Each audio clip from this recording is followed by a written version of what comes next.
Halo Yudix, pada video kali ini kami akan sharing informasi terkait dunia psikologi, khususnya kecemasan. Tapi sebelum kita lanjut, jangan lupa untuk klik tombol like dan subscribe dulu ya. Berbicara tentang masa depan, pasti semua tahu bahwa waktu yang terjadi setelah masa sekarang adalah masa depan. 1 jam lagi, besok, lusa, bulan depan, atau tahun depan sudah dikatakan masa depan. Gambaran bentuk dan apa yang terjadi di masa depan tidak ada yang tahu. Oleh karena itu, masa depan dalam filosofi waktu adalah sesuatu yang tidak nyata. Masa depan yang tidak bisa diketahui gambarannya seperti apa bisa menyebabkan kecemasan pada seseorang. Namun, kecemasan tersebut bisa dianggap normal dan bisa jadi menjadi sebuah penyakit. Kecemasan masa depan banyak terjadi di kalangan masyarakat.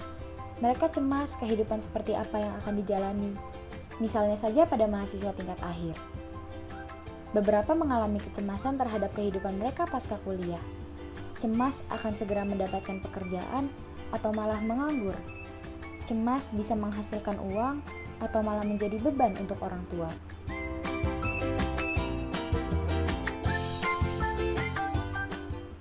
Kecemasan adalah respon terhadap situasi tertentu yang mengancam dan merupakan hal yang normal terjadi menyertai perkembangan, perubahan, pengalaman baru atau yang belum pernah dilakukan, serta dalam menemukan identitas diri dan arti hidup.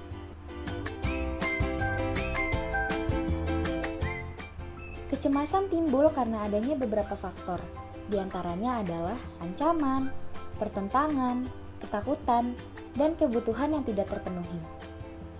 Faktor-faktor tersebut mempengaruhi kerja otak dalam mengontrol emosi, sehingga rasa cemas bisa timbul. Kecemasan dapat menjadi normal dan tidak mempengaruhi mental ataupun fisik. Namun, kecemasan yang berlebihan akan mengganggu aktivitas sehari-hari.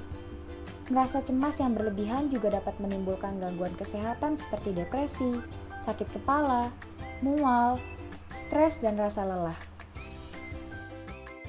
Kecemasan sangat umum terjadi pada setiap orang.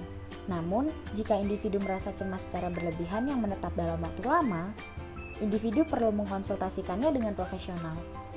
Karena hal tersebut bisa jadi adalah gangguan kecemasan akan masa depan ini termasuk dalam gangguan kecemasan umum atau Generalized Anxiety Disorder. Penderita gangguan kecemasan umum ini biasanya mengkhawatirkan sesuatu yang sangat berkaitan dengan kehidupannya kelak. Penderita akan merasakan ketidakfokusan pada suatu hal, sulit berkonsentrasi, dan tidak merasa santai. Pada kasus yang sudah mengalami tingkat kecemasan yang berat, akan menimbulkan indikasi depresi. Tips untuk menghadapi kecemasan. Yang pertama, kenali tanda-tanda kecemasan. Perlu untuk diketahui tanda-tanda kecemasan, lihat ke dalam diri kamu, apakah gejala tersebut ringan, sedang, atau berat. Apakah gejala tersebut sangat sering kamu alami atau hanya sesekali saja?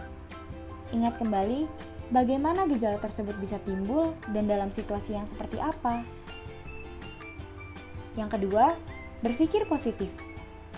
Pikiran menentukan perasaan dan perilaku. Seringkali, pikiran-pikiran negatif menjadi sumber dari kecemasan. Pikiran negatif terhadap sesuatu hal lah yang menjadi seseorang takut terhadapnya. Oleh karena itu, penting untuk mengelola pikiran sehingga bisa lebih berpikir positif. Yang ketiga, melakukan relaksasi. Kecemasan bisa dikenali dari gejala-gejalanya. Gejala-gejala yang sering muncul hendaknya bisa diatasi agar tidak menimbulkan permasalahan-permasalahan lebih lanjut. Salah satu caranya dengan melakukan relaksasi.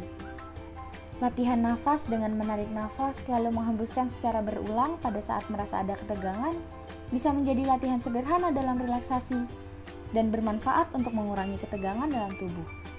Yang keempat, meditasi. Meditasi adalah salah satu cara mengatasi kecemasan yang sering direkomendasikan. Meditasi sudah dikenal sebagai cara untuk mengurangi stres, mengendalikan tekanan darah, mengurangi kegelisahan atau rasa cemas, dan mengatasi masalah-masalah lain yang terkait dengan fisik.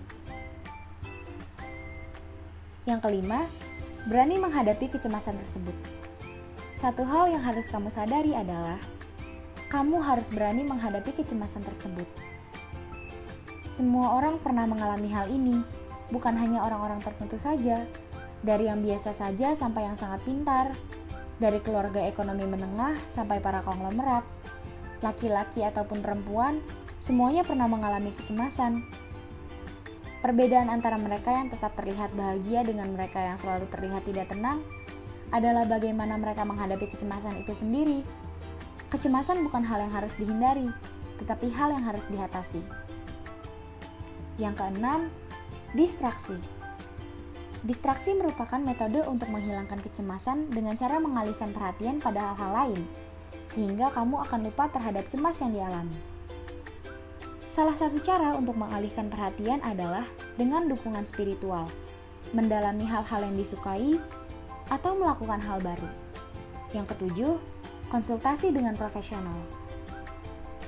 Jika kecemasan yang dirasakan sudah berlebihan dan mengganggu produktivitas dan keseharian, jauh akan lebih baik jika mengkonsultasikan hal tersebut terhadap profesional agar bisa mengetahui lebih lanjut tentang kecemasan yang mengganggu serta mencari tahu bersama cara untuk menghadapinya. Gimana Yudix? Menarik kan? Mau dapat info-info menarik seputar psikologi lainnya? Jangan lupa like, share, dan subscribe channel YouTube kami. Untuk Yudix yang pengen tahu lebih lanjut dan ikut diskusi, bisa langsung klik link yang ada di description box ya. Semoga informasi ini bermanfaat. Sampai bertemu di video selanjutnya.